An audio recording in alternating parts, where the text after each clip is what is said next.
In a world where most people watch movies and then forget about them, these brave heroes join forces to watch them again and then talk about them. Join them in their epic journey as they go back in time, a decade and beyond, to revisit and break down films from a vast array of genres.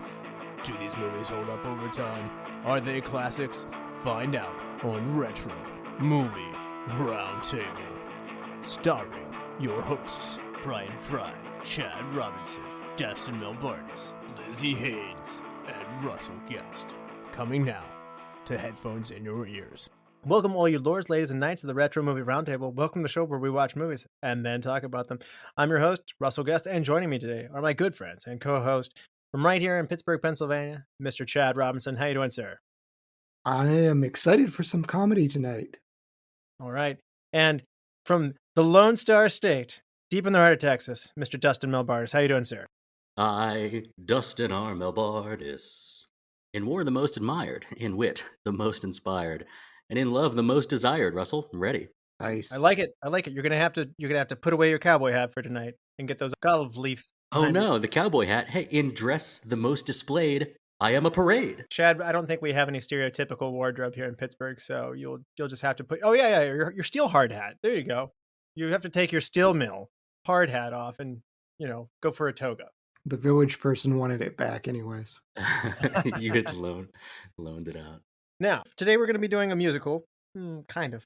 But what is your favorite stage performance or a musical or play that you saw in a theater? Dustin. Russell, I know you like Les Miserables. I also like Les Miserables. And the first time I saw it, I was lucky enough to go in Chicago, where the performance was still using the rotating stage, which if you've seen the show, they amended it later in its run to where the sets would come in from the side.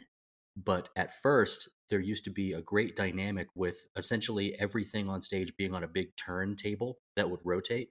It was absolutely wonderful. And there's a soldier in the musical who lets off like a warning shot.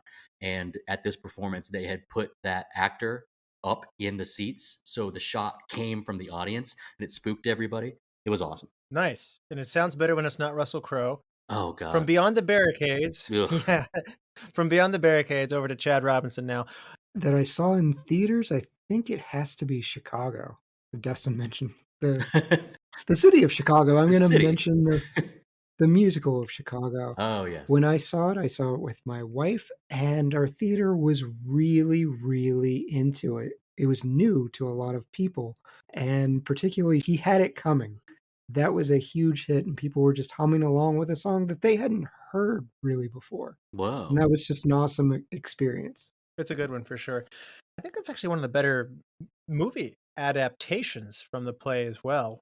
Oh, without a doubt, yeah. Les Mis is my favorite as well. Like Dustin said, I had the fortunate ability to see this on Broadway and New York. And Wow. Hey, the bar's set high. I may never quite enjoy anything that much again. But locally, I saw a traveling Broadway performance of A Gentleman's Guide to Love and Murder. That's a fun one that's more current if you're looking for something to check out. Just going to the theater is. I highly endorse the theater, but I also endorse staying at home on your couch and watching movies, retro movies at that. So, Chad, what movie is it we're going to cover today?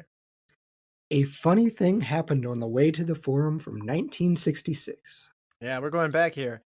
So, again. Yeah, exactly, 66. It wasn't so long ago we were from this year. It was a good year. The Russians are coming was from 66. So, this budget is only $2 million. It makes $3.4 million domestically. It is not a high grossing movie. I don't have real good box office data this far back unless you're at the tippy top. So the number one movie that year is The Bible, which, can't compete with that. That's understandable. Popular. Yeah, very popular. IMDb gives A Funny Thing Happened on the Way to a Forum 6.8.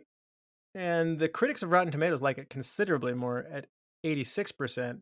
The audience score more towards the middle at 77%. So that's an interesting wide distribution of reactions depending on the audience.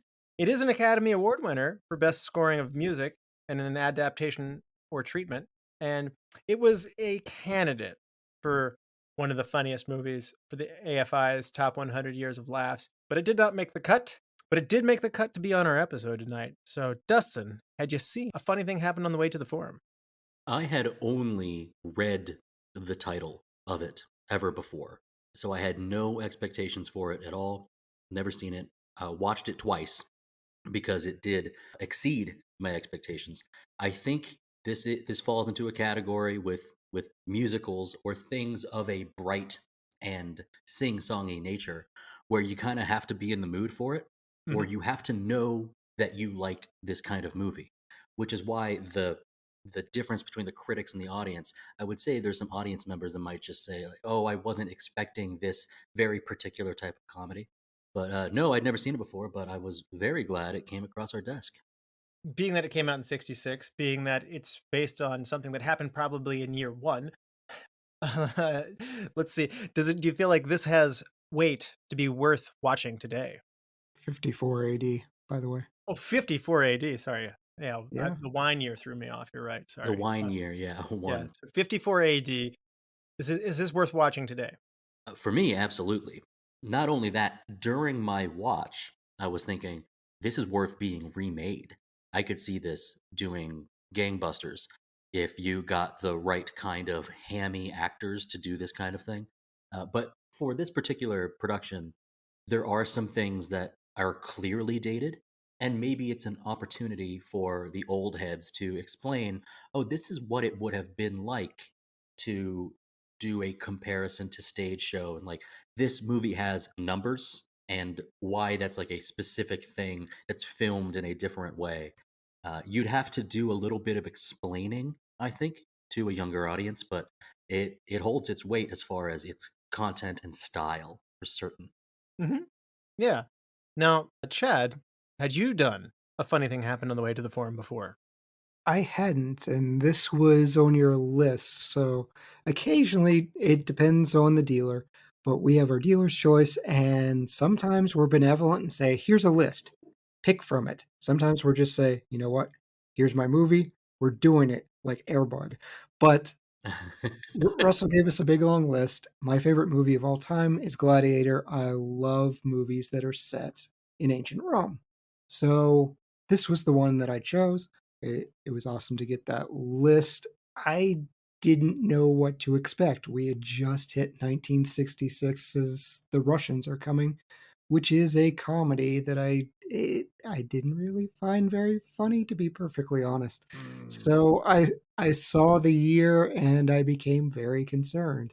And I was talking to Russell and Dustin offline. I said, I had asked Russell specifically after that last podcast, did a funny thing actually happen? And he ignored me. So my concern just grew and grew with this Yeah, movie. uh-oh. But you know what? My concerns were misplaced. This was very akin to like a Mel Brooks film. It felt very Mel Brooks-esque to me, which is a happy place for me. I had a good time. I'm wary of Dustin and the remake. I kind of like the cast here. Jason Alexander has done the Broadway version of Pseudolus. That would be fun. Yeah. I would be concerned, but I'd give it a shot, sure. Just for background on that, I liked The Russians Are Coming a lot, and Brian and Chad did not. So I felt burned. So I wasn't even sure how to respond to that. I just was, I said, I'm going to go walk around the block and be sad for a minute, kick some rocks. So, well, this is a relief. We're not headed for that kind of show. So, I had heard of A Funny Thing Happened on the Way to the Forum. My dad told me about A Funny Thing Happened on the Way to the Forum pleasantly, and he took me to see it in New York with my mom and my sister, and I got to have the fortune of seeing Whoopi Goldberg play the role of Pseudolus, and she was terrific. She actually has a really great voice. It's very, very, very funny.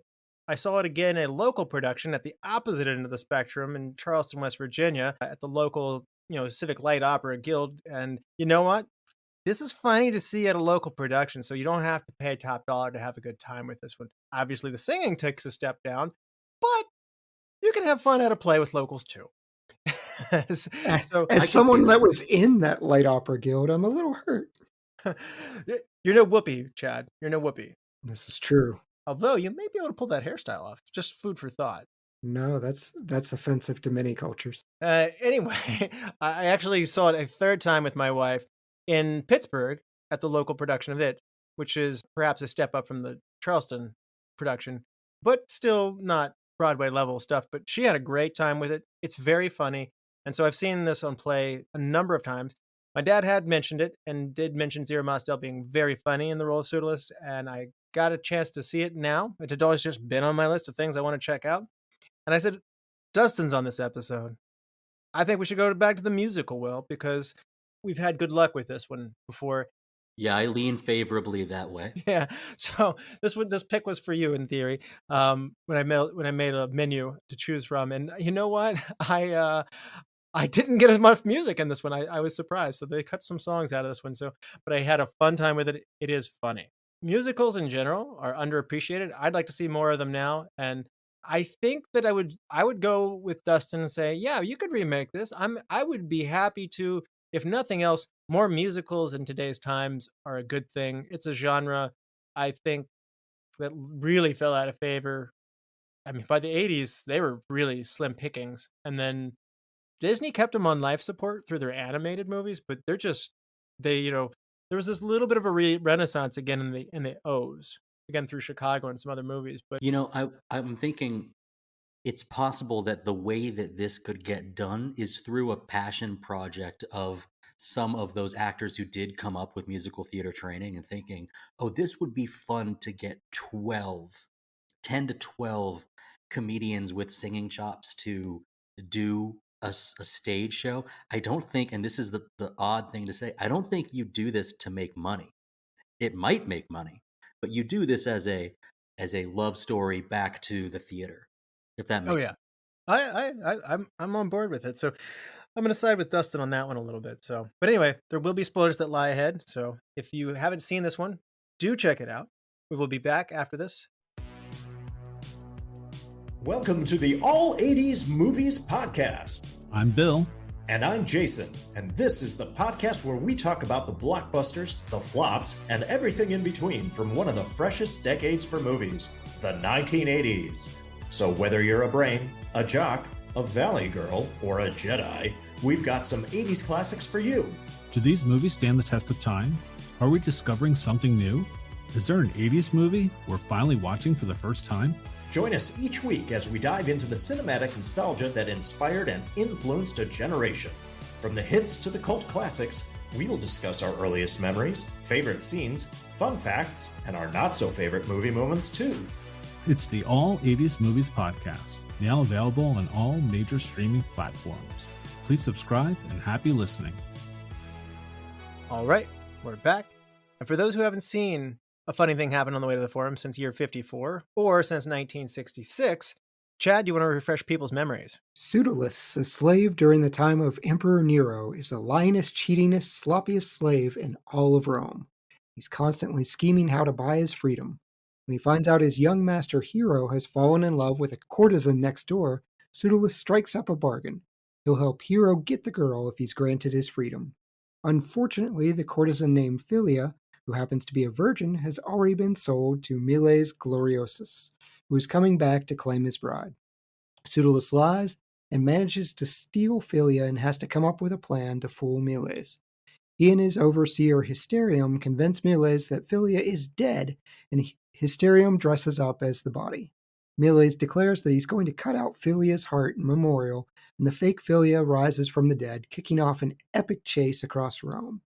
Eventually, Miles manages to capture all the crew involved. The most critical point, Hero's next-door neighbor Erroneous learns that Philia and Miles are siblings and his long-lost children. All the gang, now including Marcus Lycus, the owner of the courtesan establishment, are spared from execution as Miles takes the gorgeous Gemini twins as his consorts.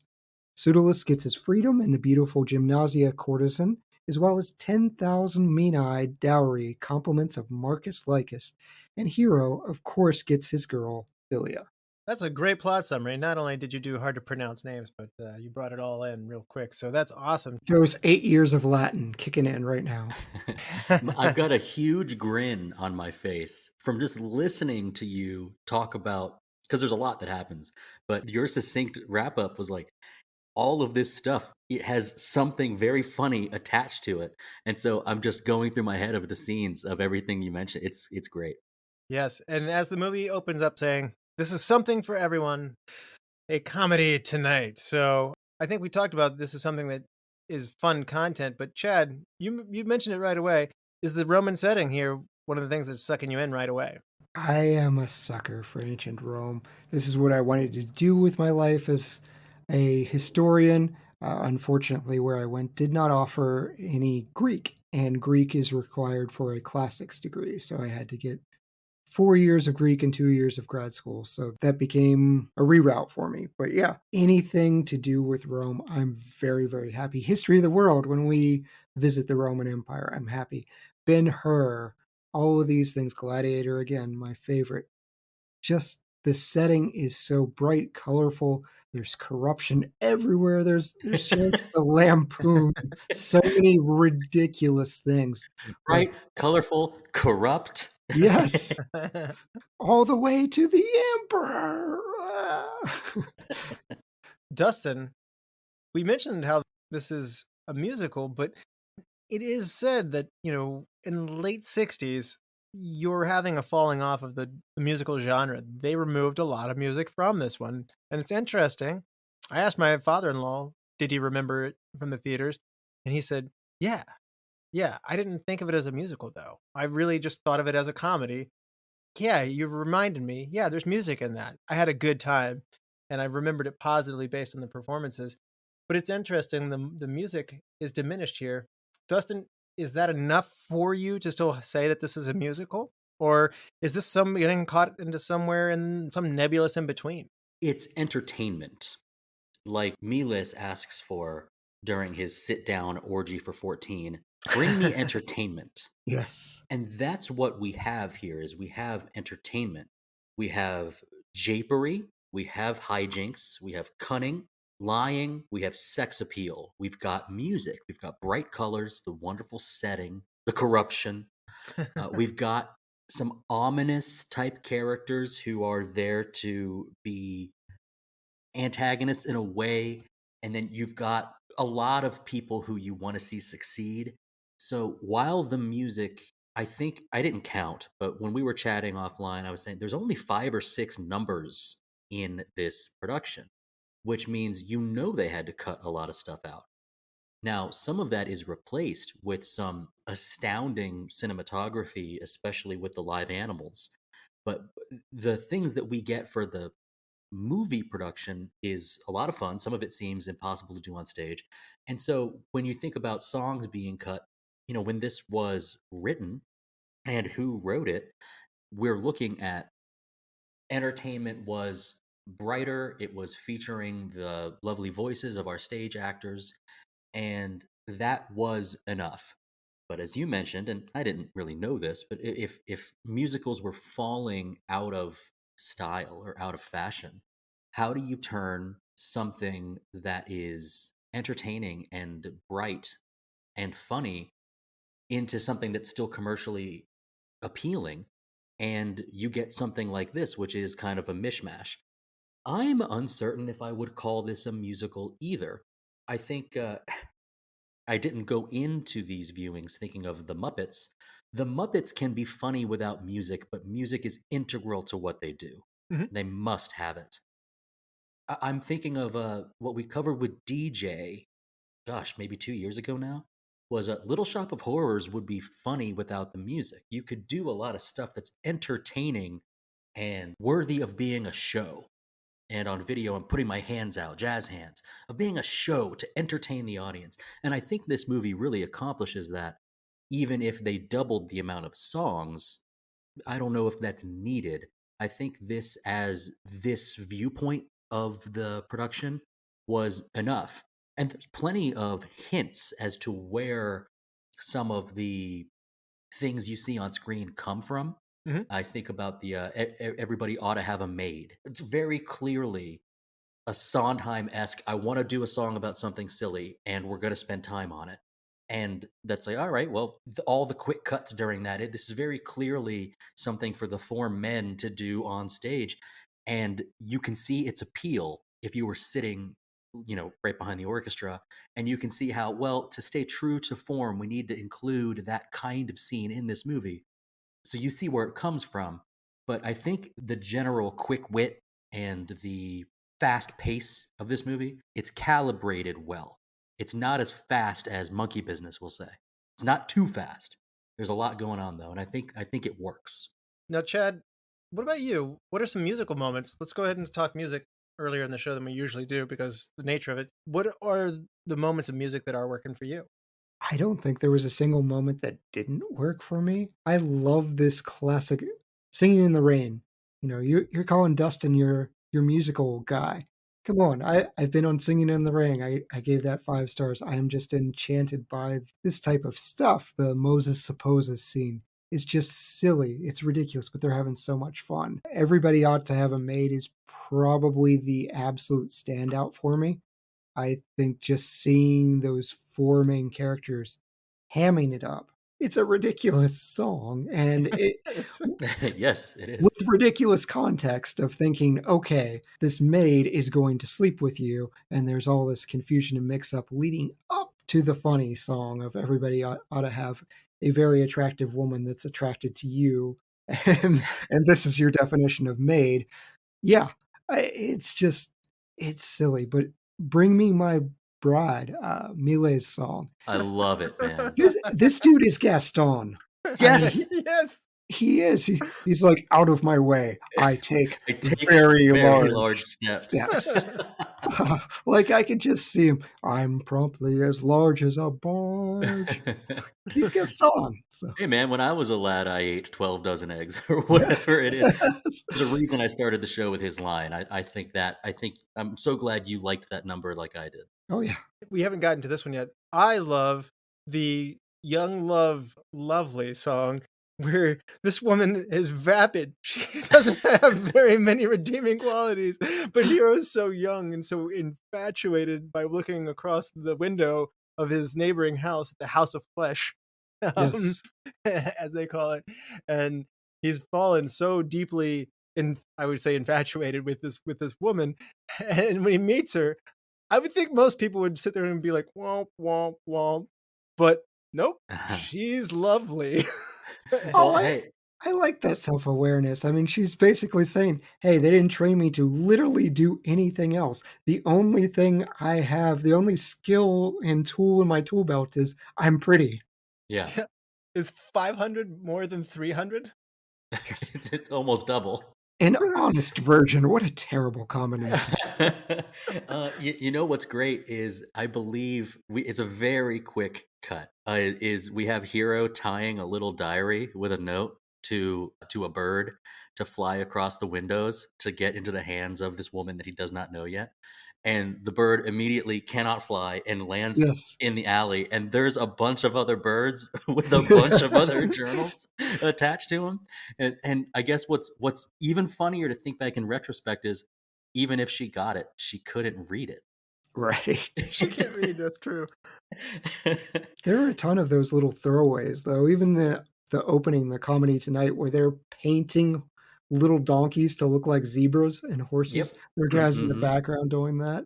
Even they give stuff for nerds like me. There's a noted Carthaginian elephant breeder, which is an allusion to Hannibal and crossing the Alps. Or they say something like, all Gaul was divided into 8 parts, which is wrong, by the way. That's a spoof of Caesar's history. The opening line is all Gaul is divided into 3 parts. I had to translate that, so it's pounded into my brain. But they give little nerd tidbits too. That's cool. You caught some stuff that I didn't catch, having taken this in a bunch of times. That's pretty neat. I almost never watch a movie twice. I watched this probably 2.5 times. Oh, awesome. Chad, when I think of Gaul from movies, what do you think of first? I don't know. I know what I think of first, and it's from your favorite movie, The Great Old Gladiator, the undefeated gladiator, Tychus of Gaul. Okay. That's the first thing I always think of. It's like, are you going with a French joke here? Vercingetorix he surrendered early. No joke there. But I will say, of the other songs, Russell, I actually think I like the late version, the reprise of Lovely, better. Really? only because it was such a shock that they chose to do it. And then there is something kind of special, kind of fantastic, and I think maybe the first time I've ever seen it and remembered it is when in the opening credits they're giving you like little short snippets of what is coming in the movie. I mean, how uncommon is that? That's a theater thing, to your point, tying it back to the theater. This is very not theater-like. This is one of those ones where they more embrace their movie transition more, and then they do things in this that you cannot do in the theater. I think there's two different extremes, if you will. This is one extreme that is a safe way of doing it. We're going to take advantage of the format that we're in. This is Yeah. not, this is not a play. They use a lot of big physical things. They have a chariot chase. These things happen on stage, but yeah. Have you ever seen a lot of stuff going on stage, but really it's people crisscrossing scenes and doors Yeah. switching and stuff like that? Mhm. It's fun. We have fun, but it is within a confined set of constraints, and you're using music usually to get the mood across. Here, it builds up to this really big crescendo. I have to say, I don't know why, but everything in fast forwards funnier, and like it takes advantage of that. There's just so much going on, and so the play has that. But I'd say one of my greatest joys in seeing this translated from a play, knowing a lot of what's coming our way, was that I didn't see that coming quite like No, that. it is So Pink Panther-esque as far as chase scenes, and that was another one we did together, Russell.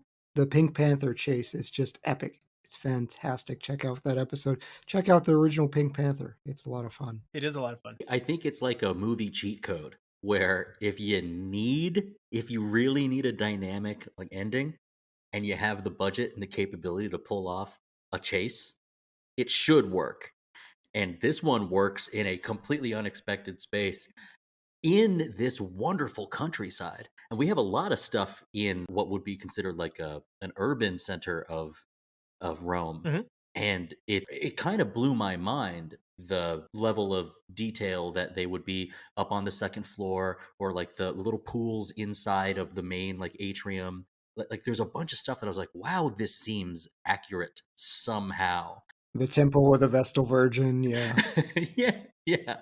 Oh, I'm pretty sure there's a mass sacrifice scheduled today. I'll just head over there.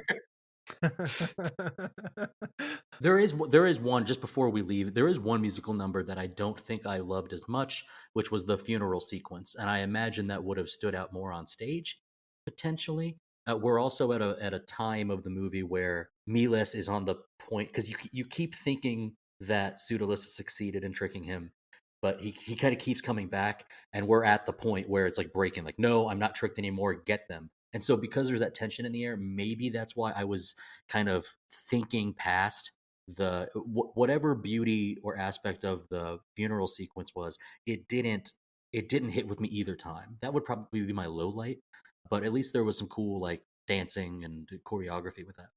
I would agree with that of what they left in. And in fairness, if you had to cut songs, I'd say there were some sad ones. If I recommend anybody see an actual performance of this, you can listen to the soundtrack on YouTube. Having if you've never seen it before, it's hard to take in show tunes without the magic of the show. So I still recommend seeing a performance if you get a chance to. But these songs are out there. There's a song where Heroes Love I Hear, where he's just being infatuated and pining with her. This is probably one of the easier ones to cut. But there's one where Pseudolus is talking to Hero and he wants to become free. This is actually a really good song. His desire to be free is pretty much a big theme for what's motivating him through here. I cannot understand for me why they cut this one. This is one that I think really needed to be in there. Plus, Zero Mostel is just so good as Pseudolus. Why you take a Pseudolus number out is even more, perhaps, condemning of that decision. Now, I will say before I go down this list of it's 7 songs they cut. They had 7 and they cut 7. Dustin, is the length going to hurt it if you add some of these songs back in? Because I know you like a short, tight window. I do like a tight movie. There's a lot of complications to the plot that I believe are necessary for the absurdity and the joke volume. Mm-hmm. That's where I think we would be hurt is if you're gonna lean towards the pace of the yucks of the Marx Brothers, then you'll have to remove some of the music.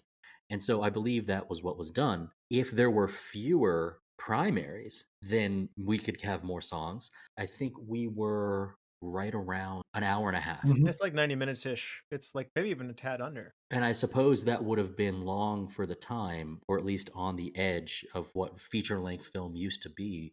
This could be an hour 45, and it would not be too long, provided that the music is still dynamic. Because I'm unfamiliar with what was cut, I can't know how good it was, except for that it does seem like with the final sort of culmination song that Zero Mostel, that Pseudolus goes back to free. But if the song was cut earlier, then it's not going back to anything. It's just kind of standalone. But I didn't feel like it took away from anything because I just don't know them yet. Yeah. And I'm actually pro cutting songs. Officer Krupke should be cut from every production. So I'm pro cutting songs. Without knowing the rest of what was cut, it's hard for me to say. I did listen to the songs that were cut. Russell, you had that list for us ahead of time. Russell does so much work. So if you like our show, a lot of it is due to Russell's hard work. He gives us a lot of background. So credit to Russell there. But I went through and I listened. I am going to disagree. I'm fine with every single song they cut. Free, I have a feeling they cut because it actually has an anachronism. Not an anachronism, but an inaccuracy. So Pseudolus says that he could be a senator, and freedmen could never be Roman senators. They could wind up being citizens, but they cannot be senators. They left in one inaccuracy in this movie, but they were trying, which is impressive for as goofy as this movie is. Yeah.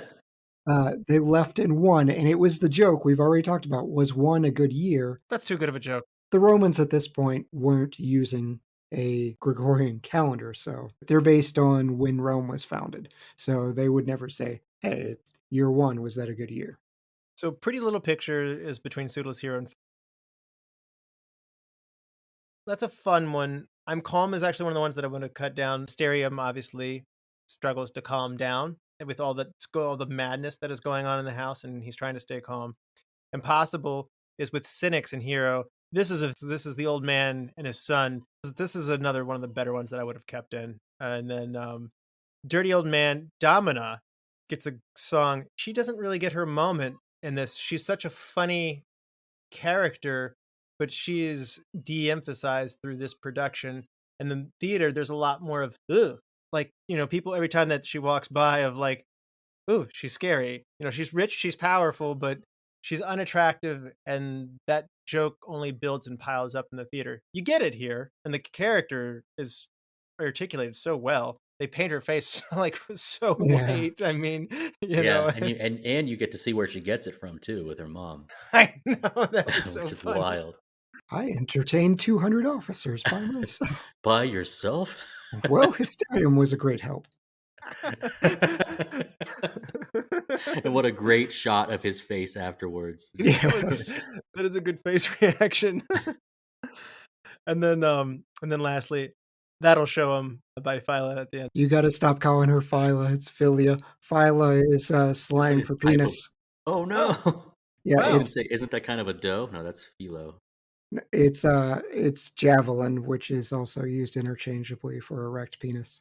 Okay, wow. Well, I apologize to all the Greek. You have my permission listeners. to keep calling her that. It's not Greek, it's Latin. Daggone it, man. I apologize to all Latin listeners. It's all Greek to us. Yeah. Yes, apparently.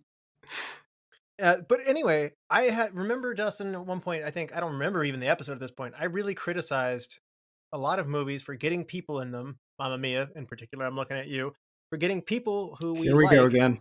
Yeah. My. What did ABBA do to you?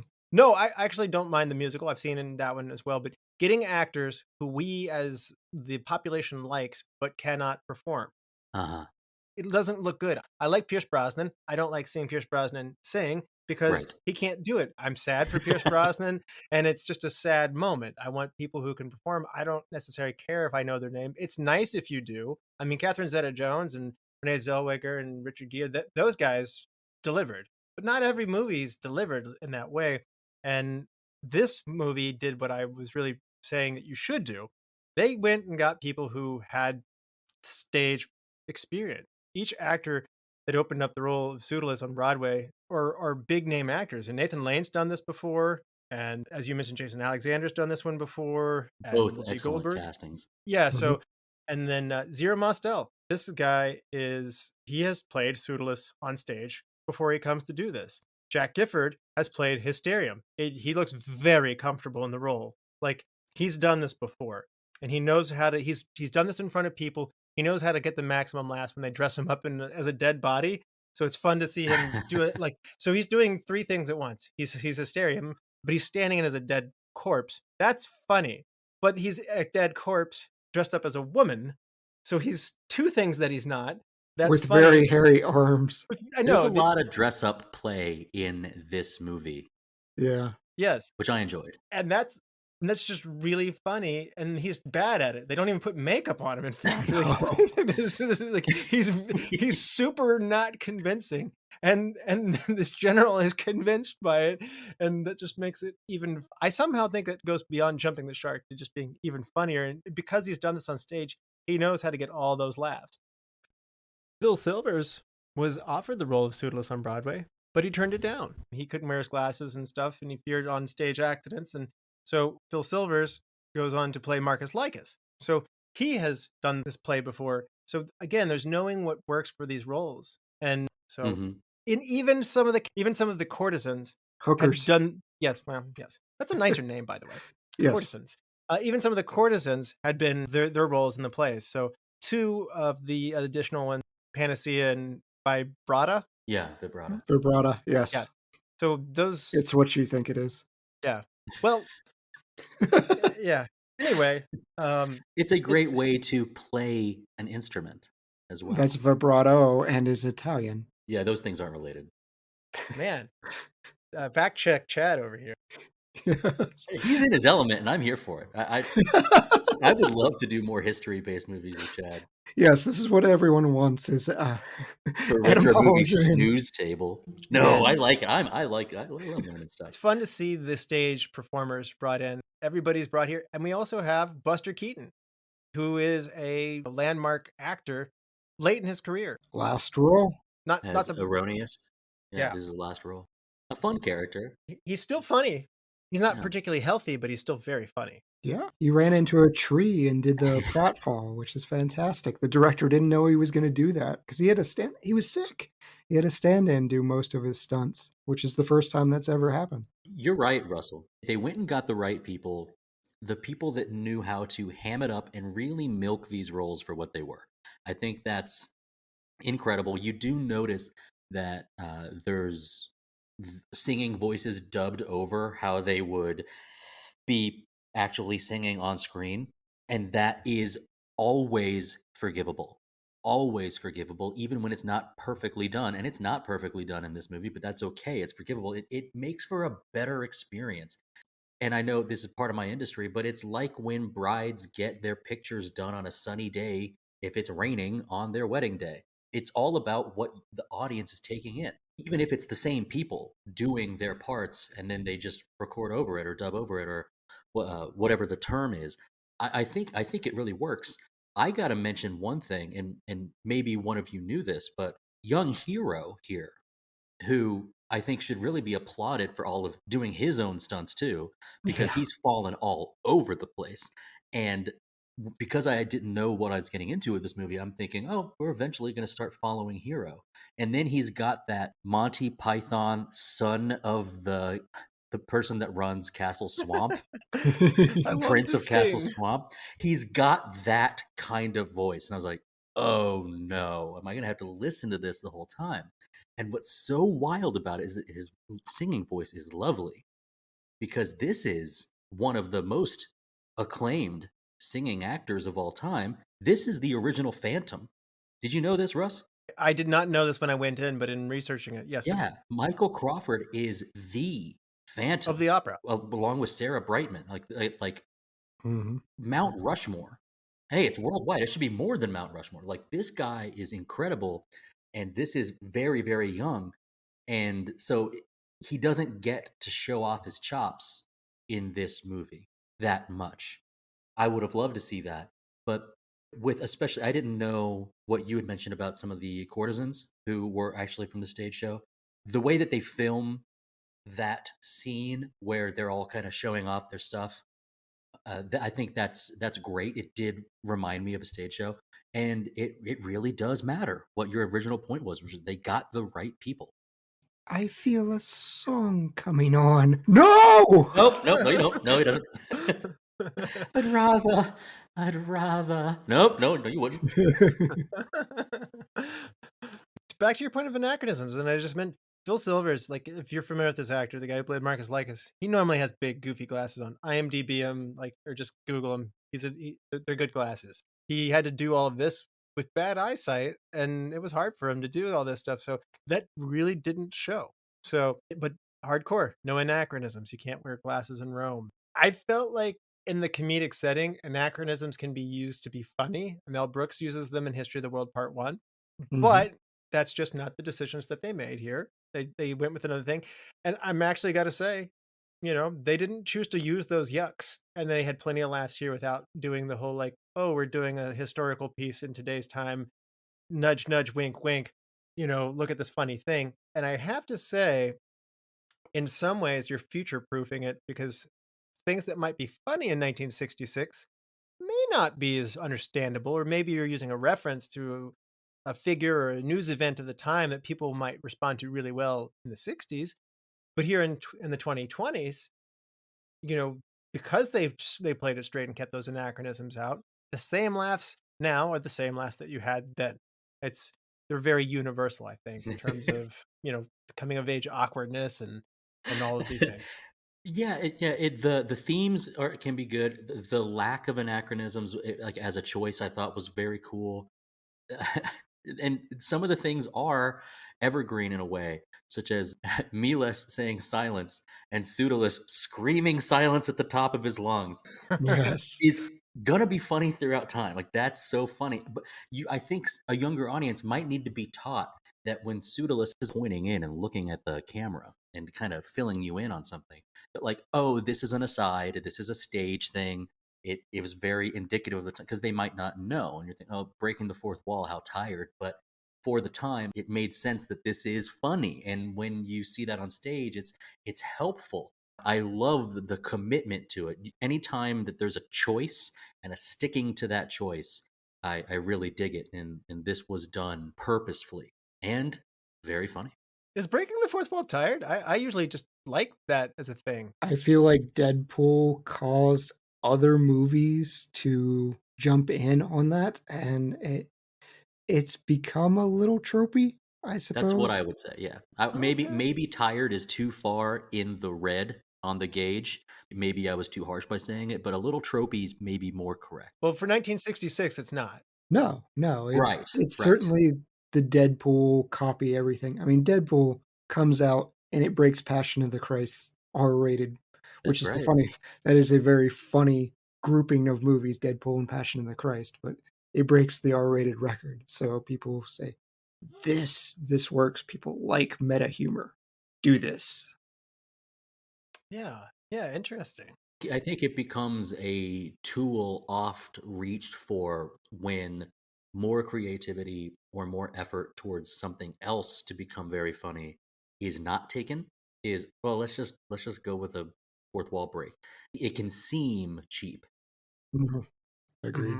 Like, who is this, Zach Morris? Time Out, yeah. Right. So during the filming, Marcus Lycus is Phil Silvers again. So many interesting stories on this guy. He locked himself in his trailer, refused to come out. Director Richard Lester asked John Pertwee to step in to the role of Marcus Lycus, which he had played on stage himself. And Silvers heard that he had been replaced and came out of his trailer bursting out with a much more positive new enthusiasm for an attitude. And I love this story as a director of just like, well, fine, we'll put some other jerk in here instead who knows the part. And like, he felt threatened and came out. I find that that's a very funny thing. And Hollywood divas normally get to have their pick of the litter, but I just thought this was a humorous story of how one director chose to deal with that. Somebody's having a diva moment. You just go like, fine, put somebody else in there. I mean, you've got to know how replaceable you are. This isn't a Wesley Snipes refuses to open his eyes during a scene, so we CGI it in Blade 3 type thing. Yeah, and actually, just last week I watched Black Swan, where you've got a very serious situation with an understudy. So like I've got Yes. there's a lot of wires being crossed right now. Yeah, But Mila that is Kunis. pretty good. Like, hey, get out there, do your job. So this is the final film, not only for Buster Keaton, but for Patricia Jessel as Domina. And just as much as you wanted to say Leon Greene did an amazing job, I really do want to say Domina's awesome. I do wish she had gotten more screen time. She's a fun, I don't want to say antagonist, but just, A foil. yeah, I agree with you. I agree that she needed more screen time, and maybe just a tad more development. I'd love to see more from her, but I actually have more to say on that a little later. Interestingly enough, before it was ever released, Melvin Frank announced that he wanted to do a sequel to this called A Funny Thing Happened on the Way to the Guillotine. Obviously, we're jumping forward in history. It never went into development, but if it was written by Melvin Frank and Michael Pertwee again, like if it was done by the same people, Chad, do you want A Funny Thing Happen on the Way to the Guillotine? I do. I do. That is a super dark subject to the French Revolution, but somehow I have faith in these people. I think they could make it funny. Would you get a different cast of people? Because I actually think it's funny if you could actually get the same crew back. You could Oh, get Phil. same crew. Yes. Yeah, yeah. If you could get Zero back, if you could get Phil Silvers, obviously Buster Keaton's unfortunately going to die shortly after wrapping this movie up. But if you get Michael Crawford, Jack Gifford up, and the same people, I want this movie badly. Dustin? Heads will roll. I'm always extremely wary of sequels, extremely so. But if it can be done, there are some movies that where you take the exact same cast and you put them in other things. I think right now, maybe the most culturally relevant would be Broken Lizard. Do you agree? Yes. Super Troopers. They're not all hits though. No, I like Slam Salmon. Yeah, that was one that I was like, I don't even know if I want to see it. I don't think Club Dread was that great. Oh, I had you fun with don't Beer know, Fest. sir. I've seen it twice, but like it's still something where it's like, do they hit the same? And that's where if they don't, I'm timid in that sense. But even if it was just one or two additional changes with like other types of stars, perhaps that could be very fun. It would be something I would have watched. But yeah, I'm only because I'm wary. But the setting is ripe for the picking for an absurdist comedy. I think that it's a fun mental experiment. Yeah. It's hard to rhyme Richelieu, though. Director Richard Lester. It's interesting.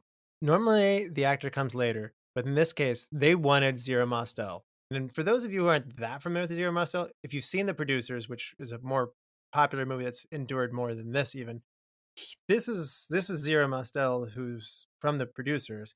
Obviously, good musical performance on stage, and he's so good at playing that character in The Producers too. But here, they got him. This is their pseudolist before they had a movie, before they even had a director. They wanted Zero to come in and do this. He is in a rare position as an actor to name 5 names for directors, and he named 5 names: Orson Welles, Charlie Chaplin, Jean Renoir, Richard Lester, and Seth Holt. And Richard Lester got the job. So some pretty actually cloudy names. I don't know if I sometimes wonder, maybe some of these names are so lofty that they're not going to get 2 of those. So maybe he was intentionally narrowing it down. But what a cool notion as an actor to be wanted so much for a movie that you get to pick your director. I don't think I've heard of this. Certainly not too often. Yeah, I don't think anyone has the star power to just go, bring me James Cameron. Yes. Oh man, if it's not Baz Luhrmann, I walk. I'm thinking of Orson Welles must have been a fan. I've seen a production or a clip of Everybody Ought to Have a Maid with Jack Gilford, Orson Welles, and Dean Martin singing that song with Huh. a whole bunch of maids like dancing around. It was like part of a variety hour or something. So I wonder if Orson Welles would have been excited to be picked, but I mean, it's out in the ether. Orson Welles was one of those names where I sat there and go, like, are you just trying to put, like Chad said, like James Cameron? Like you're just trying to put a big name on there that won't happen in order to narrow it down? Like one of our most notorious shortlists that somebody we usually ask our guests, what movies do you want to cover? Give us, at least 3 movies or something. And one of them came in and it was Jurassic Park 1, Jurassic Park 2, and Jurassic Park 3. And I was like, well, that's that's framing to get your pick done if there ever was one. We all know which one you want. Never do that to me. I will spite pick Jurassic Park 3 every time. Yeah, I'll take 3 over 2 personally. 2's bad. 2 is bad. T-Rex in Chicago. Anyway, they had it coming. Back to things I do like. It was interesting. The script was constantly being rewritten. Dennis Thornton, the cameraman, Nicholas Roeg, and Richard Lester, they're all making uncredited contributions. They're changing this thing. So there's an original Broadway show, and they were annoyed with the numerous changes to the movies going on. And Zero expressed dissatisfaction with the finished movie in that, he's used to doing it his way, and so much is changing. I feel like when you make a theater production into a movie, often it can come off as a hollow knockoff. Have you ever read a novelization of a movie? It's usually not that inspired. No, I won't. Well, it can be disappointing. And I think that is what often happens when things leave the theater and come to film. In fact, I know for a fact Brian Fry has gotten on here before and mentioned that he does not go into musicals very easily. He believes that that's something for the theater, in the same way he's very pure about certain books that he likes. He doesn't like the conversion, the adaptation once he's come to see the original. He wants the real McCoy. I think I'm okay with that. He seems frustrated, but it doesn't show in his performance, and I don't think it shows in the final product either. So I'm okay with these changes, having seen it. I might have kept some more music in there, but to your point, Dustin, the pace will invariably change based on what you're watching, and audiences at the time did respond well to it. It was well received at the time, and it was profitable at the time. Certainly within the time frame of their time, I gotta say, Richard Lester kind of nailed the mission for the conversion, especially when you take into consideration, even my criticism is saying more music. Well, to your point, the box offices and the people were saying, I want less music in my movies at this point. Musicals were starting to trend out already. It requires an audience that wants it. And I think on one of our Western shows, we talked about like the difference in audiences and the difference in expectations. And I think in 66, if you're going to see a show, it might even be just like, oh, we're going to go see a double feature. We're going to go see 2 movies in a row. We're going to pair this with something more dramatic. And I think we're looking at this 1966 version. I think we see with this adaptation some artifacts of what it used to be. And there are times I'm going to take very similar time. I think just 5 years earlier was West Side Story. And you see the adaptations for film, and some things clearly work. Other things have to be really, really grand in scale. And I think we have both intimate, like small scenes, and then we have larger, grand scenes in this that they are welcome. They're both welcome. Since we discussed like the choices of making sure anachronisms aren't in this, there are times when it's like, wow, we are really seeing like the set. I guess this is in Spain, in Madrid. Like we're seeing some things that are just wild to see, and then we're seeing some things that are very specifically like, oh, this is like a set piece. Like this is meant to look exactly this way, and I think it's noticeable the same way that it's noticeable whenever the Jets and Sharks at the school dance. Like, oh, this is a big wide shot to show off the big groups. Like it's noticeable, but if you're in the right mindset, and maybe at the time, theater goers or audience members of the movie would have been able to switch to that mindset. I don't think it takes anything away. I don't think it's like done uber artistically. I think it's fair to allow for the director to switch modes a bit. Is all I really had to say, is that it was noticeable but wasn't distracting. Chad, I'm going to kick this one to you. When we talked about things that he did do well in terms of adapting, whether Zero liked it or not, but are there any things that feel like, well, this is very much of the 60s, and maybe these things might date it a little bit? So I'm going to get to this a little bit more with my change one thing, but when we're at the courtesan bringing out the girls, I think there's definitely some issues, and this would probably be the number one thing changed. You could keep the courtesan house, but how the girls are presented, what they're wearing, and So you're saying they have too many clothes on? No, I'm not. Time. It seemed incredibly risky, didn't it? Yeah. Yep. For the time, I was really surprised. And I'm not saying I didn't like what I saw. I'm just saying like this was wild. And you actually got a taste for it in the opening credits. Yeah. Of like, oh my gosh, is this gonna be lewd?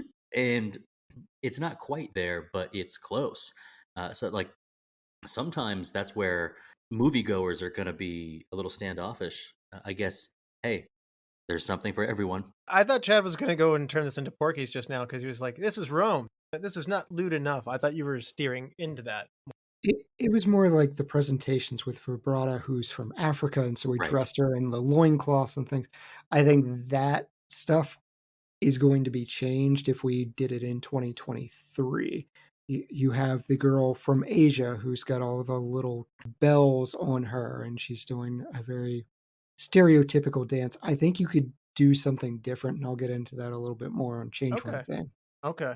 I see where you're going with this now, more so. I see now. Okay. That's what struck me. I mean, there's a lot of misogyny in this film, but I think some of it is just that's the point of the character. Like Pseudolus is this kind of sleazeball. I don't know that you really take that away or change it. He really does like have the idea of having a silent wife. Yes. Hmm. Yes. You know, while we're on the subject of like what the director did or didn't do, some of our like early 2000s musical adaptations, when it comes to a choreographed scene or when it comes to like, all right, we're about to go 3 full minutes into this musical number, everything is so incredibly precise. And in this movie, they're not. It's sloppier Yes. on purpose, I have Mhm. to presume. Because I think you could get, with a day's training, you could get everything in line and everything could be uniform. I believe we've got a top down shot of the 3 men during the Ought to Have a Maid song. And Pseudolus is kind of rocking back and forth, like maybe that's what he typically does, but the other 3 aren't. You've got their steps in their sandals just kind of off. It must be done on purpose, but I think if you're gonna transition to, it's like switching between the opera and the ballet. We can handle the switch, and I think we want precision. So the sloppiness there, I like the sloppiness in the characters and the humor. I don't know if I like that with the Choreography. yeah. Well, it's interesting you mentioned that because Zero Mostel, kind of like Bud Abbott and Lua Costello, when we covered them just a little bit earlier this year, he doesn't turn it off. Meaning he's not pseudoless, he's not method acting the whole time, but he is a total goofball. He's taking other pieces of wardrobe from the women. He's going around and dancing and making goofy songs and he's not doing pies in the face necessarily like Bud Abbott and Lou Costello were, but he's a real colorful character. I mean, he fondled the statues or the cherubs. Yeah. He batted his eyes at different cast members and stuff like that. He doesn't turn it off. And so, some degree, I don't know if the slappiness that you're referring to is to some degree, this is the nature of this character that you have, but it does sound fun to be on stage with them, in precision or not, in the end, because it just sounds like he kept everybody's energy up. And in Abbott and Costello Meet Frankenstein, they were goofy, but they had a goofball who just would go around stage keeping the energy up, just kind of like an energy man. He wasn't even in the movie. A And comedy they fluffer. yeah, exactly. Yes. Exactly. In this case, Zero wanted that and was that for the whole cast. What a big personality. He seems like he would have been a fun guy to make a movie with. Oh yeah. I can see nothing but positive things coming from that. I would say something else that has aged a little bit would be in the cinematography. They love their 1960s fast cuts. Like they take these little clips, like when Hysterium's talking and changing names with all these things, clip, clip, clip, clip, clip, and they actually take pictures of people's faces. They're not in the scene at that moment, and it can take you out of the moment. Hysterium is funny. The fact that Hysterium is talking that quickly and that he's panicking is funny. And so when you start to use the camera to take him out of the mode to some degree, it can actually take you out of the comedy to some degree. And so there were some moments where the camera was very close, very active, very moving, lots of fast cuts. And there were some moments that were funny, like when they stop cut, they're behind one door, they cut the camera and they stop, they're behind the next door in the hallway, they stop the cut, and it's behind another door. So I won't say that everything that Nicholas Roeg's doing is not working. Sometimes it works, and sometimes it doesn't. Sometimes it serves the comedy, and sometimes it doesn't. But no matter how you look at it, if this movie's made again today, they're not shooting it this way. It feels very much mid 60s. I like it though. hmm You Whether like it's it? positive or negative, I like because it's a choice. And I laughed. I was listening to you describing something that was happening, and I laughed thinking about it when Pseudolus tells. I keep wanting to call him Hyperion. Who's the nervous guy? Hysterium. Hysterium. Hysterium. When Pseudolus tells Hysterium that he's found his erotic pottery, Yes. and they do the quick cuts to all the shapes Pseudolus is like Yes. doing all, and there's one where he's like bent over and like looking at him through his legs, and it's so funny. Now that is And funny. That's the moment when the fast cuts work. yeah, and that's where I don't think I was distracted by this. However, I can see that it could be, and I think that's important. I guess I understand, but I'm with Dustin. Look at all the puns, all the jokes. They are very staccato. I'm looking over all of my notes, and nothing here is a long speech. Most of these jokes are, an honest virgin. What a terrible combination. You may have my body, but you'll never have my heart. Well, you can't have everything. The lyingness, cheatiness, sloppiest slave in all Rome. Ah, Pseudolus. These are the responses. He knew him, yeah. And Yes. even the back and forth. Gusto, the body snatcher. He died yesterday. Can you use his body? Somebody snatched it. Somebody snatched Like, it. it's this staccato method of speaking that I think the camera is trying to match. I get why that would drive you nuts, but for me, it's a feature, not a bug. Oh, well, okay, yeah, then I'll back off digging into this then. I guess it's working better for everybody else than me. I would agree. I think for Chad and I, it worked. I want to say that's another thing that was Mel Brooks-esque, or it was Mhm. another thing that was like, here's the joke, there it is, and we're moving on. Absolutely. And Russell, you had described to me before, like, not every joke has to be a grand slam, and not all of them were. But I definitely, about an hour in, was at that point excited to see what could be new, what could be projected at that fast pace that is still delightful. I wasn't expecting the acrobat like scene. That was funny. The window trick. That's right. What's louder And the music? fact that Miles loves it. Oh, this is this is the best I've ever seen. It really looks like he fell on his head. And there's other stuff too where like, just the changes in wardrobe. You have to understand that like in the theater, like these colors really help you keep up with the names. They do. The purple robe, orange robe, yellow robe, and that's helpful on stage, but in the movie it was also helpful too, where they could have gone more dynamic, but they stuck with, it was a choice, they stuck with the original, and so that was helpful. These little comedy decisions, I don't think there was a risk too great with most of these, which is why I didn't have to, in order to get all my info for the show, I didn't need to watch it a second time, but I did. Well, I will say another thing that it reminded me of with these fast cuts, not to belabor the point, was Richard Lester has worked with the Beatles. He did A Hard Day's Night and Help before. And they're not music videos proper at this time, but if you think about musical presentation and video format for this era, I believe they come from that quilt for the era. And that I did think of them. So I think he's bringing that with him. Just like, yeah, deliver the message quickly or deliver the joke quickly. Use a technique where it may not be needed. I think I understand, but yeah, I think it worked for me. Yeah, and in fairness, they are presenting music and comedy together. It's natural that he might have been thought of for this, and it's funny.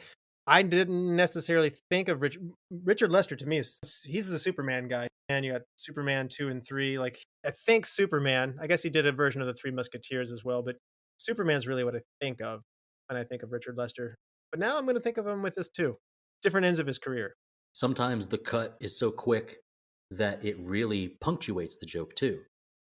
We saw Michael Crawford running around trying to get mare sweat for 15 seconds at a time for an hour. He's not in the movie that much. Then we cut to him in a sauna with a horse sitting on its butt. That is punctuated by the technique. It was and a beautiful, stunning horse. And it's all Like they went there, and it was really pushing the absurdity before we got to the end chase. And I'm so glad it did, because it's absurdity doesn't always work, but I think it did here. All that stuff reminds me of Monty Python, like Yes. Holy Grail style. Crawford goes to jump on a horse that has a canvas sack on its back. Goes to jump on it, the horse runs away. This is during Yes. the chase scene. It was at that time that I typed out, this is Monty Python before Monty Python. hmm High praise for both of you because you both really love this movie, and I like it too. Now, Chad, taking more things that you love, Rome. How Roman is this Rome that we're roaming in? It's very accurate. So Russell texts me and he's like, "What is with these '60s colors? Is this acceptable?" And I hadn't watched the movie yet. I told him, "Hey, Rome was a very bright, colorful society that was kind of they like peacocking. This was the thing with Rome. The only thing I warned him is if there's a bunch of purples. Purple was a rare dye. You really couldn't get it from many other places other than like Phoenicia. So if there was a ton of purple, it's a problem. That was reserved for the elite. And we have Lycus in purple, but I think it's fitting for his character. He's literally going and getting He's kind of very a pimp. expensive. Yeah, he's getting very expensive dye and treating himself. He is. He's the pimp character. I like all these bright colors. I like that they took this bold, bright set. Because really, when we see Rome in our textbooks when we're in high school, we're like, eh, everything's plain, everything's what. Rome loved colors. All those colors have washed away from statues and buildings from when we know them now. But man, this was great. I love the sets. I love the costumes, every bit of it. Wow. And Dustin, do you feel like there's anything that I was trying to piece together what they're trying to do with the color, like if there was anything symbolic. So like red, Pseudolus is in red, but also it's not just the slaves. Like Senex, his master, is in red, but that's not really the color of the house. His son Hero wears white. And I think white might just mean young and, innocent because you've Philia's in white. The virgin's in white. The other courtesans are in yellow. Like I sort of see what you're going for, and I thought to myself too, does that matter? Erroneous was in either a dark purple or a very dark blue. Yep. I was more thinking, because I did lend some thought to it, that it was more for convenience for similarly togaed characters on a stage play. That this is how you keep track. I was actually thinking of it more like an orange. Hysterium's kind of got more of an orangish yellow. I'll give Yeah, you that. that like, oh, this is how you keep track of them, maybe from far away, where you don't have close shots on their faces. And also, what's fun is if it's a simple color that designates what their job is or what their status is, then it makes maybe more sense for when Hysterium or when Lycus is wearing a full white acrobat or a full yellow courtesan's outfit, that they are able to get past the guards, who are all in a very dark brown or Dark gray. colors, yeah. And so that made a lot of sense for me as far as recognition. The hair was sloppy. Nobody had like an updo. Nobody had a specific hairstyle. It was all kind of messy, which I think also kind of looked like what I imagined Roman hair to look like, at least when I've seen it in other media. So I would say it was more out of assistance to the viewer than it was for thematic understanding of their like the color of their soul. That's I would stop at that point and say, oh, we're not trying to get too deep with it. Okay. That was Okay. my idea, and I generally do look for that kind of thing. I was gonna say if I'm using such intense colors, I'm going to Wes Anderson sure as heck's gonna put a lot of thought into it with his My color dealer's palettes. choice with Hero 2 years Yeah. ago. Yeah, exactly. So I was looking for meaning deeper than I found. So Yeah, Dustin hit most of the themes, but I think he nailed it as far as its stage convenience is to be able to tell your Hysteriums from your Marcus Lycuses. yeah. Well, and Janet Webb, Fertilla, the populator, I Yes, believe she's wearing white. she is. Yes. So yeah, the thing that I think you are describing, I don't think it's present. One thing I did like was the Casa de Campo, which is a huge public market in Madrid, being put in there. And you said it was Spain earlier, Dustin, but like Rome is huge. It covered up an enormous amount of area. Spain is that's legit Rome for That's close to the core of the Roman Empire. It was Rome early and late, if I'm not mistaken, right, Chad? Yes, it was taken over. That counts as going on location. I give him a ton of credit for doing that. Yeah, it And counts. And the Lad Pedriza, they're beautiful slopes in the mountain range. And that's just northwest of Madrid. So kind of things being done in the Madrid area. I found myself wanting to travel there. And to be honest with you, it was so pretty. I know it's not that kind of movie. It's not Roman Holiday where you're just trying to like make a beautiful postcard to the place, but found myself wanting even more of the scenery because it was so good. Oh yeah, I mean, if nothing else, the chase scene. Dustin covered it earlier. It's a lot of fun going through that huge amount of countryside, seeing all these different sites. We see a mill, we see a lot of structures in the background, we see a forest.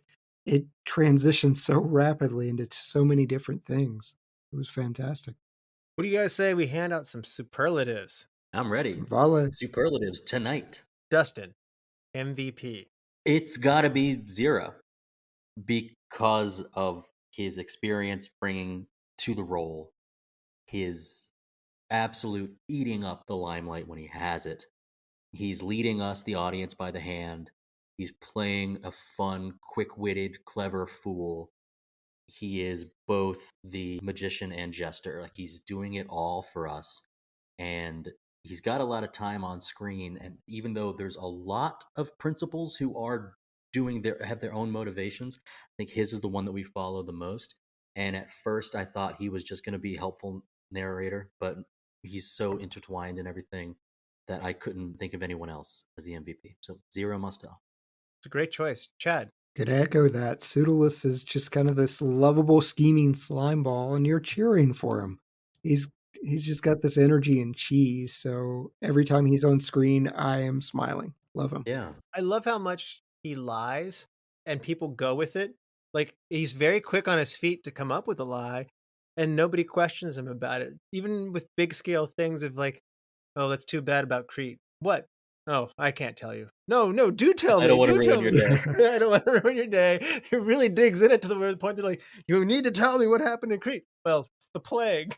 And like, they Died smile. smiling. It's the most beautiful thing. So, I mean, I'm with you guys. 0 Mostel. It's very special what he's actually doing here. And I don't think if put into the hands of very many other people, it's nearly as successful. So it's a special kind of comedy. And I will remember it. He's really good at this. He's really good at the producers as well. I would like to see more of 0 Mostel. He's a very funny man. Best supporting actor. This is still tough because I think it's a good supporting cast. Dustin. Well, there are awards out there for best ensemble. And this is one of those movies with such a cavalcade of character that it would deserve this kind of praise as ensemble cast. Everyone nailed it. I do have to pick one, and I'm going to go with Michael Hordern as Senex. I think the character as the guy trying to get away from his wife, like as written, is funny. And I think he's got some, not exactly to camera, but he's got some asides, we'll say, that are so good. And he also is gullible, which is fun. So I've said it before. Sometimes what I'm doing is I'm giving the award to the character, not the actor. But I'm going to go with Michael Hordern. Son, if you're as happy as your mother and I have been, my heart bleeds for you. My heart bleeds for you. That's a good one. All right, Chad, how about you? Best supporting actor. I like Phil Silvers as Lycus. I think especially his scenes where he's a sleazeball too. He's trying to convince everyone that Pseudolus is Lycus. He's a weasel and trying to weasel out of these predicaments he's found himself in or that Pseudolus has put himself in. I enjoyed it. Oh, that's mine too. He is so good as also being slimy. He's just not as good at it. Yes. He's slimy without it being a necessity because he's rich. So that's great. Yes. I love the scene where he's like, if I could just switch places with somebody for 1 hour, and then simultaneously Zero's like, if I could just get in Marcus Lycus's shoes for 1 hour, and they're both conning each other into doing what they want to do, and they think they're both so clever as they're walking along this balcony in Rome, and he's like watching them butter each other up and like compliment each other. It is like peanut butter and jelly. It's wonderful. Well said. Hidden gem, Dustin. I was gonna pick the horses because there's a lot of good horse work in this movie that Not enough you horse must- sweat though. That's hard to come by. it was hard enough. But I'm gonna skip that and I'm gonna go to the gladiator instructor and the gladiator in training. And listeners, if you're hearing that laugh, it's because they get 2 minutes of screen time. But the gladiator instructor is so helpful and understanding, and like he's what you want in a counselor. And the gladiator who's like working on getting better at knocking heads off is like he's also just sort of like accepting of the training and he's keeping his head up. And it's these are men like condemned to die, but for some reason they're at like the atmosphere around them is like, yes, I'm going to help you get better. All right, hey, you're still locking your wrist. Like it was great. In a movie chock full of jokes, this joke felt like a reprieve from the rest, and it was somehow special, more special than the others to me. What was it like? Still too much shoulder or something like that? Yeah. I felt like a tennis instructor telling someone how to hit a tennis ball, but for murdering people in a coliseum. Yeah. Well, and then there's the absurdity of like, how do you practice? We're gonna line up 4 men for you to kill with this flail. Like he's not practicing on a dummy. They were just like, all right, we go up there, and everything surrounding it was funny too. Like, hi, I'd like to. Hero walks up. Hi, where do I sign up to to get thrown to the lions? You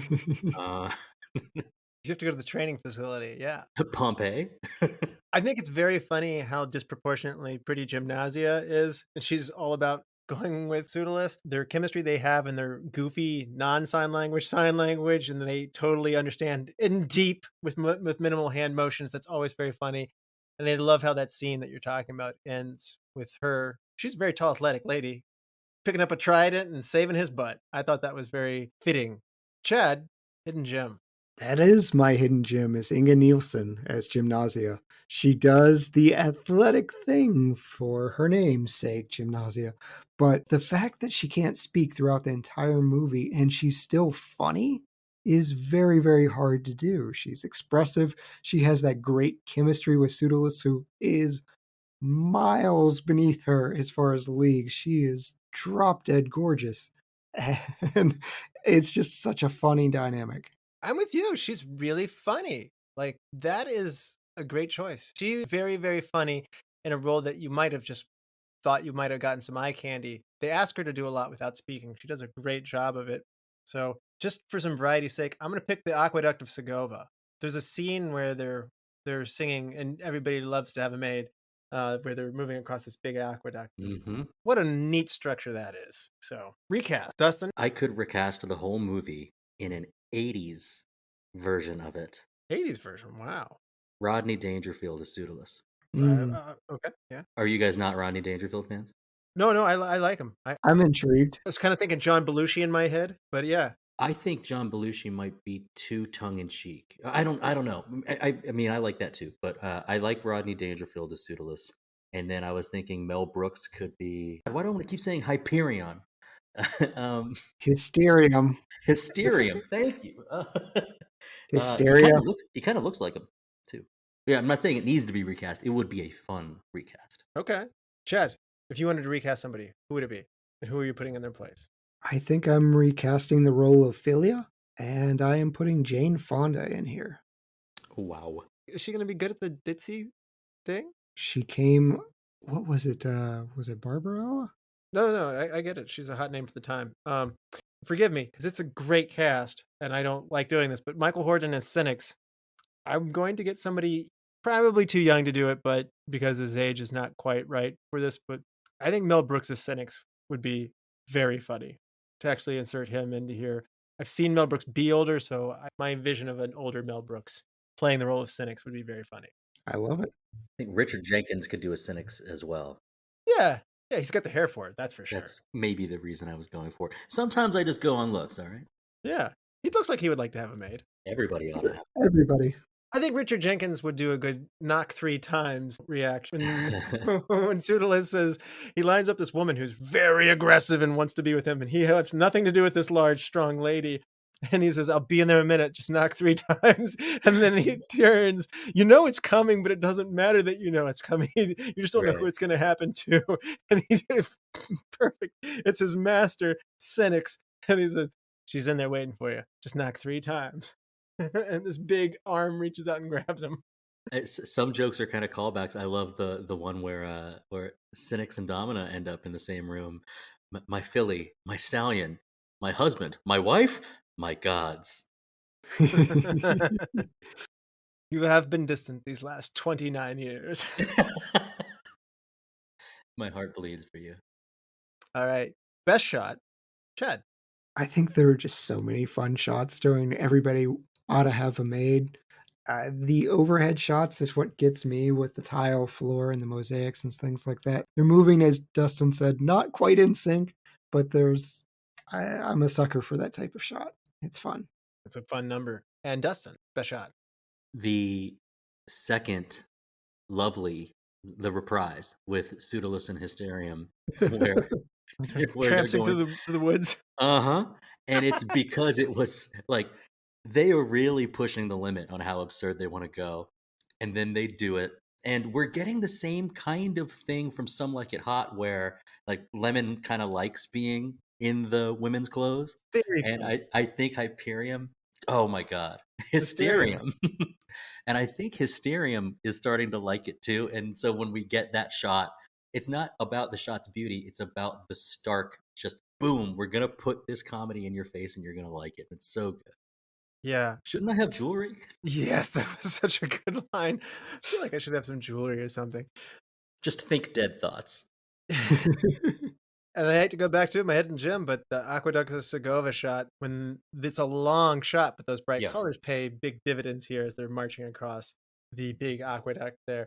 I did really find it to be funny also on the front doorstep, as Marcus Ligas just happens to walk up and then joins them in this choreographed dance. It seems too impromptu for this world that they're in. And because there's less music here, it does catch you a little bit off guard. And I have to admit, the way that song builds up from just Pseudolus and Cynics to then adding Hysterium to adding Marcus Ligas, the whole thing's just a delight. So, best scene, Dustin. I wrote down the final chase is bonkers, because it is. And normally I don't go with a culminating scene. I go with something middling throughout. But it's so fun. I believe we have Pseudolus like water skiing or water jamming. Yes, off of Broken Chariot, yeah. Who could have expected this? There's so much, and each 10 seconds brings something new. You've got the guy on the mill, like he's pushing some big circular mill thing around, and Millstone, yeah, he ends up knocking people off with that big thing, and he's still trying to do his work. Like he keeps like trying to work. It was very much, and maybe this one wasn't so Monty Python, but there was a lot to it that I was like, oh man, they've really found a formula for something just really wild. So that's the best scene. All right, Chad, best scene. Yeah, Dustin used bonkers. I wrote down it's insane. There are so many fun things from this, but the stunts themselves, where they lock arms, they grab each other's arms and yank each other into the opposing chariot. There's a transition from the chariot onto horseback. These things are incredibly hard to do, and I don't expect them at all in this type of movie. It was a fantastic chase scene, not to mention it was very, very funny. Yeah. And the music during that also delivers and escalates the moment really well too. Absolutely. Yes, you're right. Yeah. I like when things are happening in conjunction with each other and not everybody knows what's going on at the same time. For me, this is ripe for comedy gold. And I like the scene where Cynics is back at his house waiting for Philia to come in to visit him. Domina comes in. Captain Miles Glorious is there. He wants his wife to be delivered. The heavyset woman's waiting on Pseudolus in the room. Domina's coming home. Cynics thinks he's going to have sex with Philia. Domina comes in instead. The Gymnasia potion. is like in the shape of a statue, Yes. and Yes. it doesn't do enough to hide from that one lieutenant. I mean, she's a mime. I mean, you've got the potion, the mare sweat, and Cynics drinks it thinking it's going to, and then he knocks him out. And it is, this all leads up to the fake dead body with hysteria. This is not letting up. It's delivering. It doesn't fall flat. And it's also Marcus Lycus is trying to get into the whole joint and failing. I mean, there's a lot happening. I might have left some stuff off here too, because so much is happening in this scene with each of the characters, and they have established their motivations for what they want so well. You know what their personalities are by this point. So you've laid all the infrastructure, and it is all paying massive dividend in multiplications of like everything's happening all at once. And it's more than 2 + 2. It's 2 times 2 times 4. It's just like exponential laughs that are building here. I love this scene. Both of you keep describing things from this movie, and I'm seeing them and laughing, muted, hopefully. And one of the things about that is before Cynics drinks the mare sweat has to get to him. So Hero arrives with the mare sweat. The guard had already been told there's going to be a boy that arrives with mare sweat. And when he arrives, you're supposed to send him up to the green room. And the guards aren't evil. They don't care. That's why they're like, 2 of them are like sleeping, leaning against the wall, and 2 of them at the front gate are doing a pretty good job. So he arrives. The guy smells the glass. Oh, you're supposed to go upstairs into the green Yes. room. And he walks by, and like their 2 spears or their 2 halberds, whatever they are crossed, and he does another excellent pratfall over them and doesn't spill the mare sweat. Like it's everything. It's just boom, boom, boom right in a row. It just sometimes hits you where you don't expect. It's great. I like that feeling too. And I want to say Buster Keaton makes, as a soothsayer, Pseudolus tells him that he must run around the hill 7 times. So Yeah. Buster Keaton just runs across the scene going like 3rd time. Yes. Yeah. If you're curious what those weapons were, they are pilum. Ilum. Yes. Short spears that you threw. Now, one thing you will get in the theater version that you do not get in this movie version is all 7 times the actor will run across the stage, and it is progressively funnier watching this man with an old white beard on his costume dash around the stage. So I will say a little That more sounds delightful. a little more Buster Keaton running around the countryside or throughout town, which does happen. Like there are scenes in the play where they are not centric to him at all, but he just happens to be running through. It's very funny, and they use it throughout the play. I would say that they don't do it enough here to the point where you might be like, oh yeah, he's running around the countryside. Now, obviously, Rome is huge, so it's more realistic, but I still found it very funny. His character is important to not forget because obviously it's the genealogy that ends up saving the day. Right. Best wardrobe or makeup moment, Chad. I really like Erroneous's hat. I have no idea why he's wearing it, but it made the costume a whole lot funnier. So, his hat. I brought it up, or no, Chad brought it up earlier. I think that the wardrobe during the courtesan show is extremely risky. I didn't go with best. I went with like what stood out the most. And I was like, this did not seem like, I'm not going to say appropriate, but it just seemed way, way out there for the time. And so like I wanted to point attention to it. We already did. But that was the moment that stood out the most. And I agreed with what Chad had to say. I just felt like this was the point to like bring it up. Like, wow, I kind of can't believe they're doing it. So that was my moment. Yeah, there are a lot of good little moments in this to choose from, so I had a hard time narrowing it down.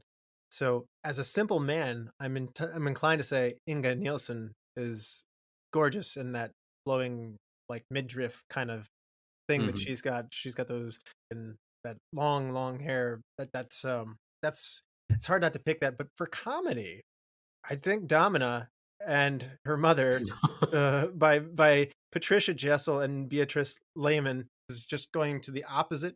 You know, they are so funny, and they are like almost like clowns. Like their makeup's so Yeah. strong. It's And like kabuki makeup, yeah. Yeah. they're so funny. And I really, she's mean, and when she's being mean, it's funny. And I want to see her be mean to other people in town. I want to see the merchants and the market be like, ugh. Like as she walks away. I'd You like want justification for throwing the bust off of the chariot to get away from her. yeah, Have to go to the nose sharpener. Yes. yeah, like, Cynics is a dirty old man, but he's well justified, to your point, Chad, of like there's a not just a Peter Boyle like in Everybody Loves Raymond of like constantly besmirching his wife. I mean, there's a legitimate like this lady, you know, never go on a first date on a total eclipse. You know what I mean? Point taken. What is the likeness of the bust? Frightening. Yeah, that's a great one. By the way, that was a cool ring, too. The Gaggle of Keys ring. Yes. The signet. At least 7. Yes. I love it that ends up saving the day, too. I just thought it was so funny. I can't marry you. We're related. And he finds both of his kids, so it's like a total random, it's kismet. Just everything coming together. But change one thing. Dustin, you teased us earlier. Go ahead and hit us with this. We have a lot of fun hijinks coming from the men. It's a men-led show. I'd like to see, and I know we have Gymnasia in a silent role. I'd like to see one of the other women show off her cunning more, and maybe that's where having Domina in the show or in the movie more would be a positive thing. I'd like to see a lot more of horny Domina. I think that was really good. And there was something, Russell, you said about like, oh, when the dude runs around and says second time, I can see that being having a huge pop in the theater, but I don't think the movie needed more of it. I think we got just enough of him that we needed. I think there are some things that are like special to the stage show. And so if we were to have like Domina like sort of like traipsing around being like fawning over the men, I think that'd be fun. But that's still not quite the same level of like outsmarting or being roguish or cunning. I think it would be nice to have, because I think both Gymnasia and Philia are kind of being led, and it would be nice for there to be one of the courtesans to also have like a quick wit. And I don't think we see it that much. That's not a huge change, but I'd like that. I think there's room for it if one of the other quick-witted characters takes a step back. And I think it's possible. If you make this again today in the 2020s, for sure, I think you're going to get strengthening of the women's roles. So, and honestly, when you see it in stage format, I mean, yes, Pseudolus gets by far the biggest cheers in the final bow, but Domina, whoever plays Domina, always gets a big applause when she comes out to take a bow. Oh, cool. So, Chad, change one thing. Talked about it earlier, but I think just have the courtesans be less stereotypical. And I think you could do this in a fun direction because we have the Gemini twins and they are a fun set. And maybe have the girls do astrological signs, have a Pisces in swimwear, have a Virgo be introduced who is obviously not a virgin.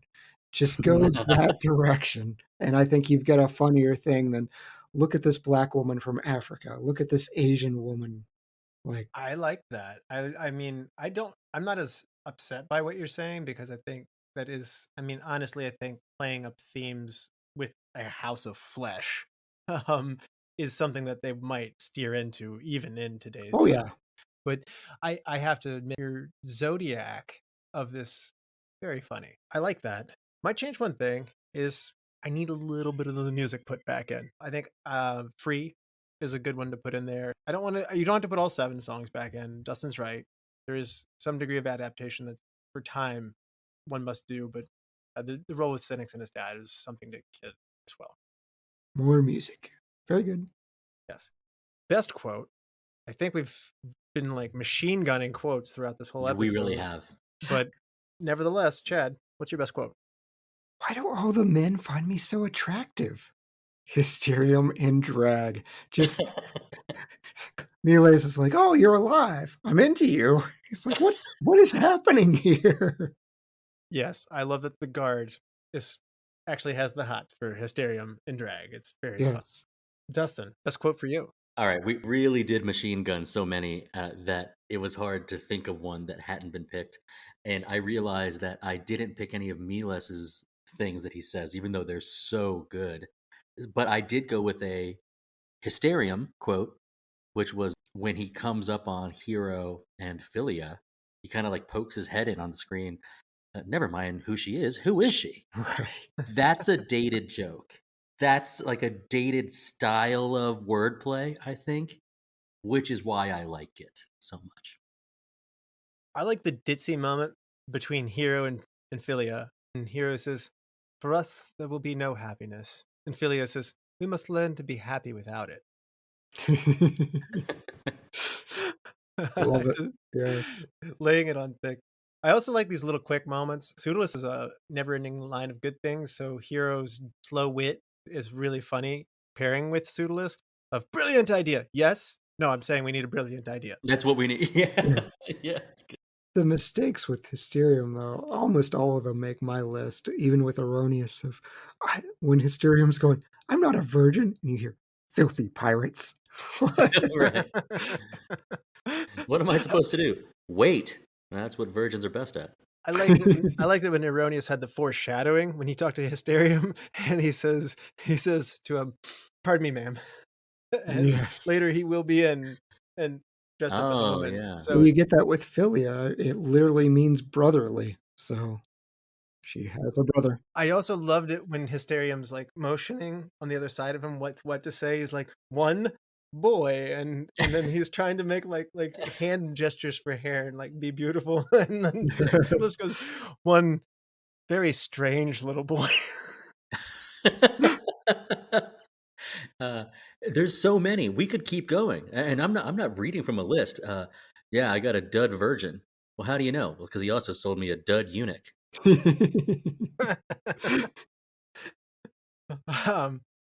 I just you're right. The number of things that we said in here without a ton of repeat is actually pretty amazing. And we didn't even say one of the ones that's in the preview. I love it when Pseudolus comes up. He's doing such a good job with gibberish. He's like, and so Erroneous had just gotten done saying, "I need a soothsayer," because he doesn't see well. His Pseudolus just comes up, "I need a soothsayer. You must need a soothsayer." He goes, "How did you know?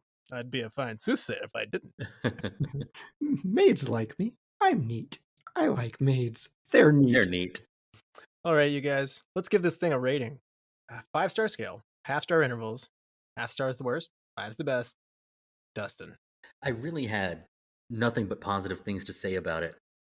And that's because I am so easy to put on the correct lenses for watching this movie, I think. It comes easy for me, and I don't know if that comes easily for everybody. So I can see how you kind of have to turn your brain to musical romp comedy in order to get this. And then there were still some things that didn't quite make it for me. Like I understand the decisions, though I think that I might not have made them. All that being said, because it was like determined in its choices it makes, and some really, really astounding things, I'm going to go with 4 stars. Great choice. And Chad, how about you? Oh, this is my bailiwick. Like this is my happy zone. So I'm going to consider Star Wars episode as cheating because Star Wars is Star Wars. That was a special. This is my first 5-star of the year. I am giving this movie 5 stars. Loved it. So great short list, Russell. All right. Wow. And I'm going to hit right between you guys. I'm going to be 4.5. I will come back to it. And I think they did something clever where I had a lot of expectations from a play, and they did it something different enough that I didn't leave disappointed, other than, again, the music. And I think with a little more music staying in there, I think this actually gets all the way up there. Because I'm like Chad, I rewatched this. I watched it I picked this well in advance. Once it got selected, so I watched it earlier, and then so I came back and watched it again. So I watched this a number of times. I got to say the rewatch value is very good. It's the kind of movie I will like to, go back to. Having said that, why don't we go back to another movie next week? Chad, do you want to help me pick a movie for next time? Love to. Mystery, murder, manhunts, Morgan Freeman, and more things that start with the letter M. Boy? Option number 1, Kiss the Girls from 1997. Police hunting for a serial kidnapper are helped when a victim manages to escape for the first time. Option 2, Along Came a Spider from 2001. A senator's daughter, under Secret Service protection, is kidnapped from a private school, and Detective Alex Cross investigates the case, even though he's recovering from the loss of his partner. Option 3, Seven from 1995. Two detectives, a rookie and a veteran, hunt a serial killer who use the 7 deadly sins as his motives. All of them have Morgan Freeman. All of them are murderous. What will it be, Chad? Oh man, I'm such a huge Seven fan, but you know what? I haven't seen Kiss the Girl, so let's go with that one. All right. I believe it was The Little Mermaid who said, kiss the girl, right? Is it going to be like that then? I hope everyone has Jamaican accents, yes. Yes. If there's not a Jamaican crab in this, I will be disappointed. So, and thank you guys for doing this with me. It was a lot of fun. Thank you, all the lords, ladies, and knights, the Retro Movie Roundtable. We invite you to reach out to us. We want to hear from you. So subscribe, rate, and review to us on Apple Podcasts, Spotify, Google Podcasts, Stitcher, Pandora, wherever you get your podcast. Subscribe to us on our YouTube channel, even if you subscribe to us on those other things. That helps grow the show. Give us a like on Facebook, Instagram. Follow us on Twitter at @movie_retro. Email us at retromovieroundtable@yahoo.com. And producing and providing this podcast is fun, but not free. So we invite you to support the show at our Patreon page at www.patreon.com/Retro Movie Roundtable. All contributions are much appreciated and go towards making the show better for you, the listeners. As always, thank you for listening, and be good to each other. And watch more movies. Dustin. If one of you was lying in the street bleeding, I'd walk by and spit on you.